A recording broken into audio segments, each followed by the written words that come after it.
Hello guys, most welcome. हम कर रहे हैं कॉस्ट अकाउंटिंग। कॉस्ट अकाउंटिंग में आज हम चैप्टर नंबर स्टार्ट कर रहे हैं 6, जिसका नाम है लेबर सेकंड। इससे पहले हमने चैप्टर नंबर 5 कंप्लीट किया, लेबर फर्स्ट। उसके अंदर मैंने आपको लेबर टर्नओवर रेट कैलकुलेट करना सिखाया था।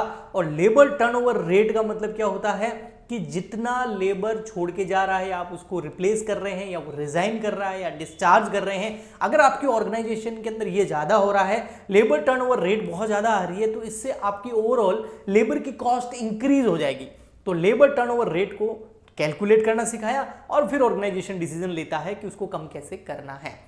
अब हम चैप्टर नंबर 6 के अंदर लेबर सेकंड के अंदर ये सीखेंगे कि और कैसे जो लेबर कॉस्ट है उसको कम किया जा सकता है। क्योंकि मैंने बताया किसी भी प्रोडक्ट के अंदर मटेरियल फर्स्ट फैक्टर होता है, सबसे ज्यादा मटेरियल लगता है, लेकिन second factor, most important factor labour होता है।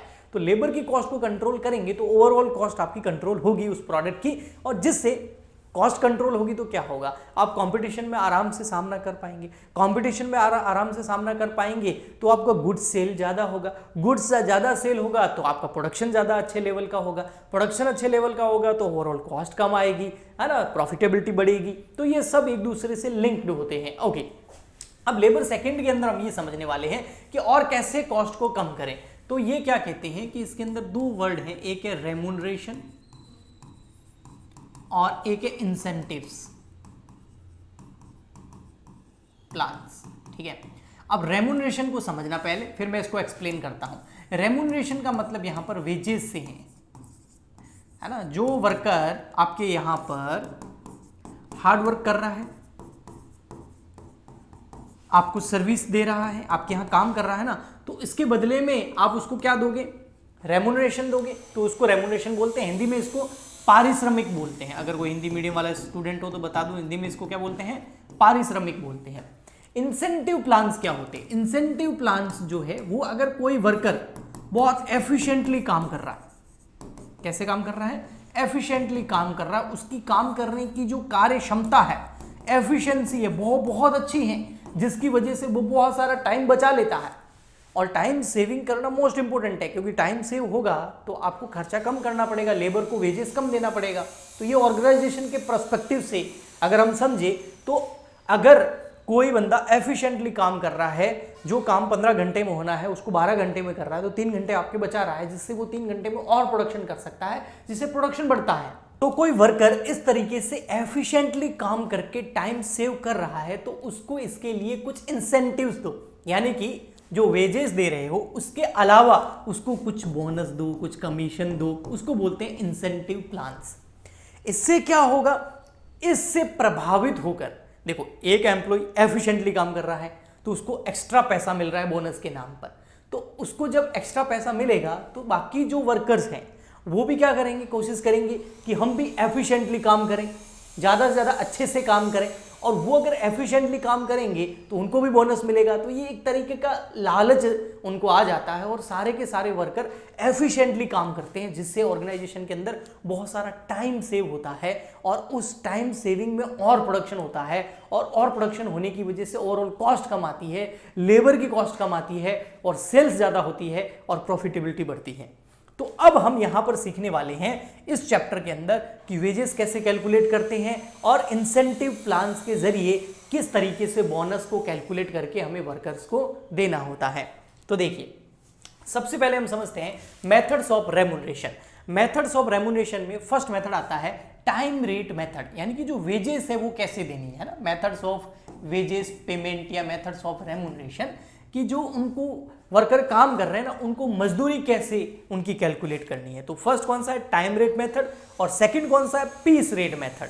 अब देखो टाइम रेट मेथड में क्या होता है, टाइम रेट मेथड में जो पेमेंट किया जाता है वो टाइम के हिसाब से पेमेंट किया जाता है कि एक्चुअल में कितने टाइम तक वर्कर ने काम किया। तो 80 मतलब एक्चुअल टाइम ले लो कि वर्कर ने 10 घंटे काम किया, 12 घंटे काम किया, 13 घंटे काम किया या 11 घंटे काम किया, तो वो एक्चुअल टाइम ले लो और उसको मल्टीप्लाई कर दो टाइम रेट से, यानी कि 1 घंटे का आप कितना पेमेंट कर रहे हो। ठीक है, तो टाइम रेट मतलब हो गया TR। तो 80 को किससे मल्टीप्लाई कर दो आप, TR से, यानी कि actual time multiply by time rate. तो 10 घंटे अगर किसी वर्कर ने काम किया हो और 1 घंटे के अगर उसको 8 रुपए मिलते हो तो 10 घंटे के कितने हो गए, 80 रुपए। समझ में आया आपको? ठीक। ऐसे कैसे है, पीस रेट मेथड, इससे भी आप वेजेस कैलकुलेट कर सकते हो, बट इसमें पीस रेट का मतलब क्या हो गया, टाइम के हिसाब से पेमेंट नहीं मिलेगा, यहां पर आपको पेमेंट मिलेगा पीस रेट के हिसाब से। यानी कि अगर आप कोई एक पीस बनाओगे, है ना, एक प्रोडक्ट बनाओगे तो आपको 10 रुपए मिलेंगे, या एक प्रोडक्ट बनाओगे तो उसके आपको 15 रुपए मिलेंगे। अगर कोई वर्कर जो है एक प्रोडक्ट कोई बना देता है तो उसको इतने रुपए मिलेंगे। मैं इस पेन का अब एग्जांपल नहीं दूंगा, आपको बहुत बार दे चुका हूं, ठीक है। तो फॉर एग्जांपल के लिए अगर ये रिमोट बनाने वाली फैक्ट्री है और एक रिमोट बनाने पर एक वर्कर को 8 रुपए या 15 रुपए या 20 रुपए मिलते हैं, तो ये पीस रेट हो गया। अगर 2 बनाएगा तो डबल हो जाएंगे, 3 बनाएगा तो 3 गुना मिलेंगे, समझ गया आगे आपको। ओके, तो पीस के हिसाब से आपको क्या मिलती है, मजदूरी मिलती है। अब इसमें हम क्या लेंगे, एक्चुअल आउटपुट, यानी कि समय का कोई मतलब नहीं है यहाँ पर। एक्चुअल आउटपुट मतलब उस वर्कर ने आज पूरे दिन के अंदर कितने ऐसे रिमोट बनाए, तो उसने बनाए भैया 10 रिमोट, और एक रिमोट के उसको मिलेंगे 12 रुपए, तो कितने हो गए, 120 रुपए। आया समझ में, तो ये हो गया पीस रेट। अब क्वेश्चन में कई बार क्या होता है, पीस रेट गिवन नहीं होती है, तो यहां पर मैं एक नोट लिखा देता हूं, समझना। If piece rate not given in question, then we apply following formula instead of above, ठीक है। तो हम ये फॉर्मूला अपनाएंगे। क्या फॉर्मूला है, देखो, अगर क्वेश्चन में पीस रेट दे रखी है तो हम एक्चुअल आउटपुट को पीस रेट से मल्टीप्लाई कर देंगे, लेकिन अगर क्वेश्चन में आपको पीस रेट ही नहीं दे रखी तो आप लेंगे स्टैंडर्ड टाइम और उसको मल्टीप्लाई करेंगे टाइम रेट से। तो ये तो सर टाइम वाला हो गया मामला, हाँ बिल्कुल, अगर पीस रेट नहीं दे रखी है तो टाइम वाला मामला आएगा, बट यहां पर ये वाला नहीं आएगा। इसमें तो क्या होता था, actual time multiply by time rate होता था, यहां एक्चुअल नहीं, standard time multiply by time rate. अब सर आप बोलोगे एक्चुअल टाइम में और स्टैंडर्ड टाइम में फर्क क्या है। एक्चुअल टाइम में वर्कर कितना टाइम लगा रहा है, स्टैंडर्ड टाइम का मतलब एक एवरेज वर्कर कितना टाइम लगाता है। स्टैंडर्ड मतलब लगभग सभी वर्कर जो है एक प्रोडक्ट को बनाने में जो है एक्चुअल टाइम उसने जो काम किया वो 10 घंटे किया, एक वर्कर एक्चुअल में 10 घंटे काम किया, और स्टैंडर्ड ये है कि वर्कर जो है 8 घंटे काम करते तो उसने 2 घंटे ज़्यादा काम कर लिया।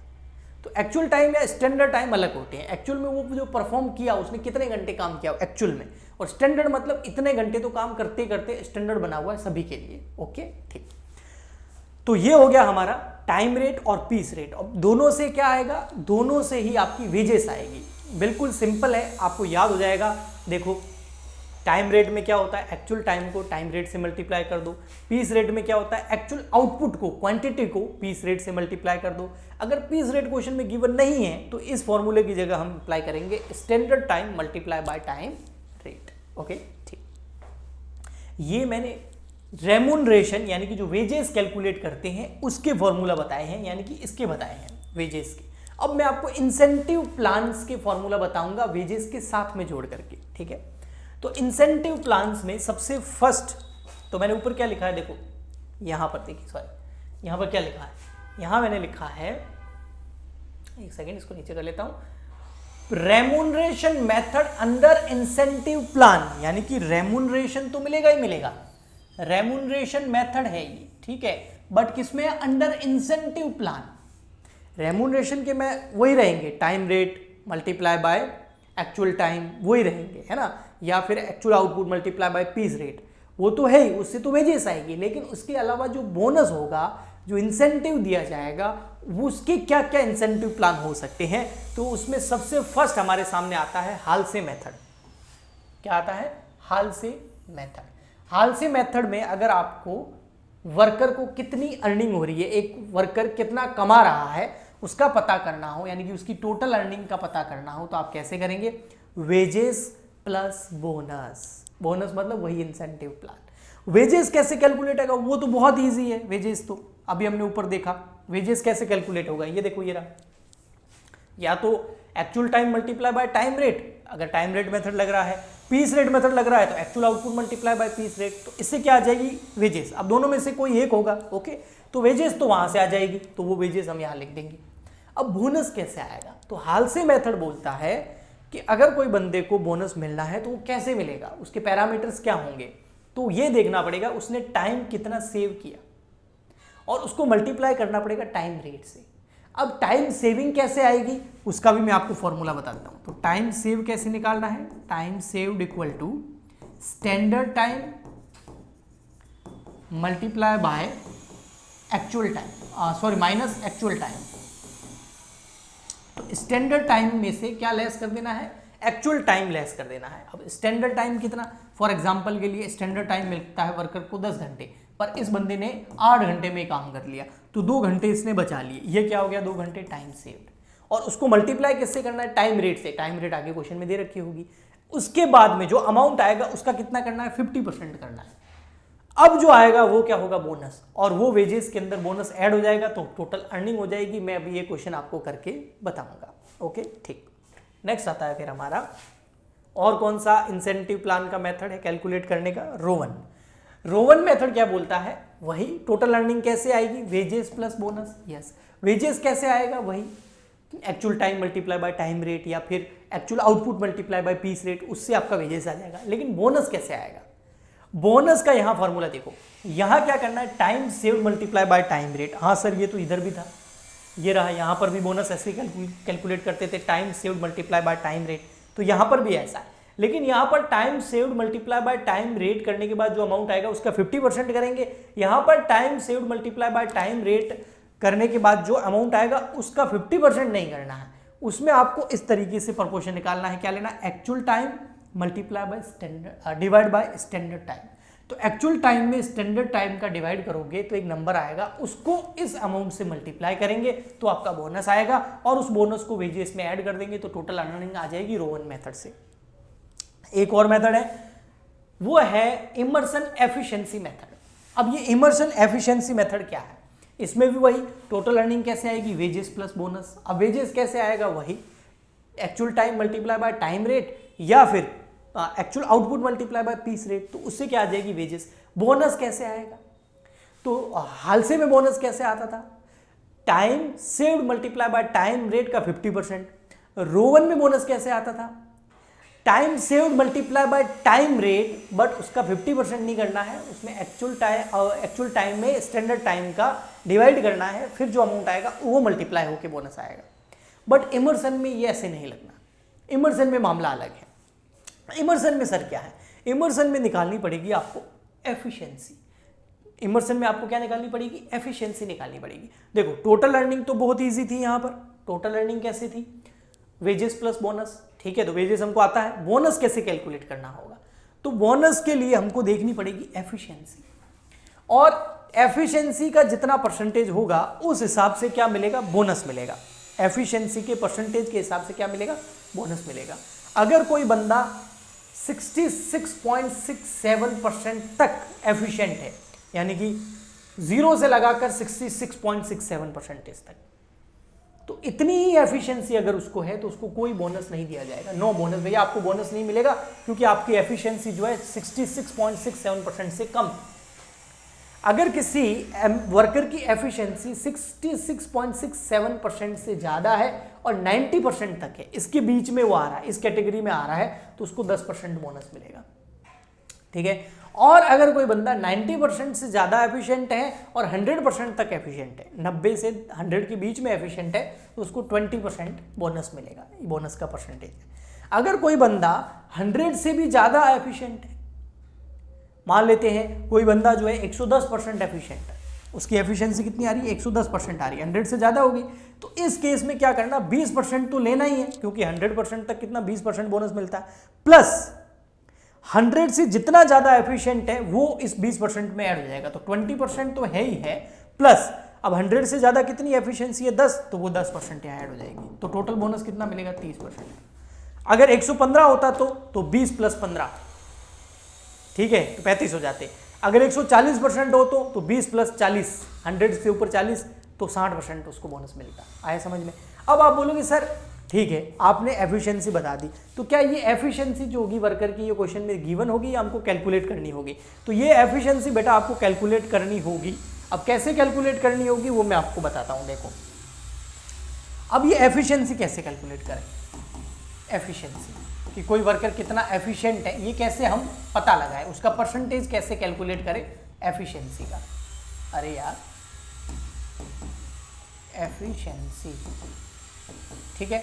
तो अगर एफिशिएंसी आप परसेंटेज में कैलकुलेट कर रहे हो, लेकिन टाइम बेस्ड के हिसाब से, कैसे, टाइम बेस में कैलकुलेट करना है, तो उसका फॉर्मूला है स्टैंडर्ड टाइम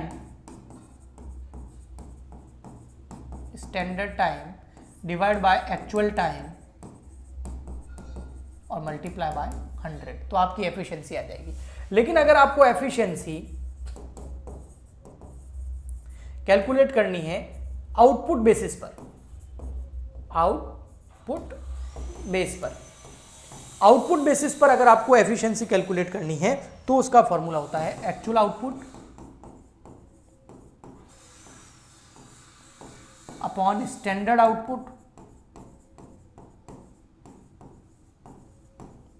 मल्टीप्लाई बाय 100। आज के लिए इतना ही। अब हम नेक्स्ट लेक्चर के अंदर इसका न्यूमेरिकल क्वेश्चन करेंगे, तो उससे आपको ये फॉर्मूलाज बहुत अच्छे से समझ आ जाएंगे, है ना।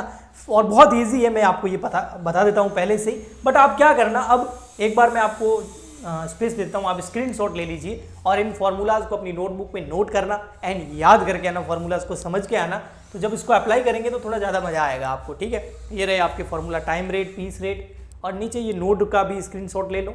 अगर आपको पीस रेट नहीं दे रखी हो तो ये फार्मूला लगेगा, इसके अलावा इसका भी स्क्रीनशॉट ले लो। देखो मैं हट जाता हूँ यहाँ पर स्टार्टिंग से, ये देखिए सबसे पहले ले लो आप ये वाला हालसे का ले लिया, फिर ले लो आप रो 1 का, ओके, और फिर ले लो आप एमर्सन का, ठीक है, ओके, ठीक है। और फिर यहाँ ले लो आप स्क्रीनशॉट एफिशिएंसी कैसे कैलकुलेट करती है उसके फॉर्मूले का, ओके।